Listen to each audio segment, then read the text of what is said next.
बहुत समय पहले की बात है। सतयुग में राजा प्रियव्रत का राज्य था। वे धर्मात्मा, न्यायप्रिय और प्रजा के प्रिय राजा थे। उनकी पत्नी रानी मालिनी रूप और गुण में अद्वितीय, परंतु उनके जीवन में एक ही दुहक था कि उन्हें संतान प्राप्ति नहीं हुई। संतान सुख की इच्छा से उन्होंने महर्षि कश्यप के निर्देशन में पुत्रेष्ठ यज्ञ कराया। यज्ञ पूर्ण होने पर महर्षि ने रानी को खीर का प्रसाद दिया और कहा, हे रानी, इसे श्रद्धा से ग्रहण करें, इससे आपको पुत्र रत्न की प्राप्ति होगी। कुछ समय बाद रानी को पुत्र हुआ, परंतु वह मृत जन्मा था। राजा प्रियव्रत का हृदय टूट गया। वे विलाप करने लगे, हे प्रभु, यह कैसा न्याय है। दुख में डूबे राजा ने जीवन त्यागने का निश्चय किया। तभी आकाश से एक दिव्य देवी षष्ठी प्रकट हुई, जिन्हें आज हम छठी मियाँ के नाम से पूजते हैं। वह बोली, हे राजन, मैं ब्रह्मा की मानस पुत्री हूँ। मैं सृष्टि में सभी बालकों की रक्षा और मातृत्व की अधिष्ठात्री देवी हूँ। यदि तुम मेरी विधिवत पूजा करोगे तो मैं तुम्हारे पुत्र को जीवन दूंगी। राजा और रानी ने श्रद्धा भक्ति से षष्ठी देवी की पूजा की।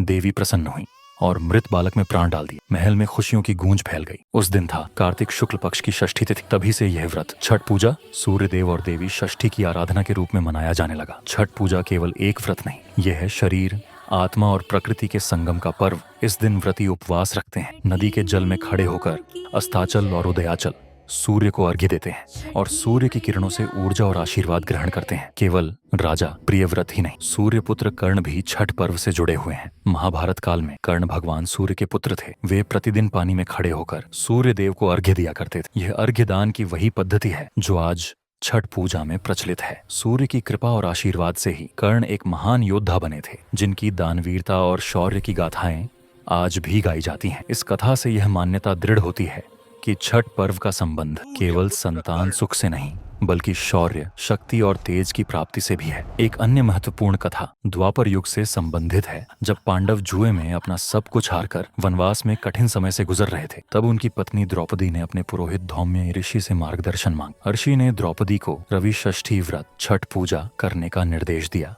द्रौपदी ने पूरे विधि विधान और पवित्रता से यह व्रत रखा। उनकी भक्ति और श्रद्धा से प्रसन्न होकर षष्ठी देवी और सूर्य देव ने उन्हें आशीर्वाद दिया, जिसके फलस्वरूप पांडवों को अपना खोया हुआ राजपाट और वैभव पुनः प्राप्त हुआ।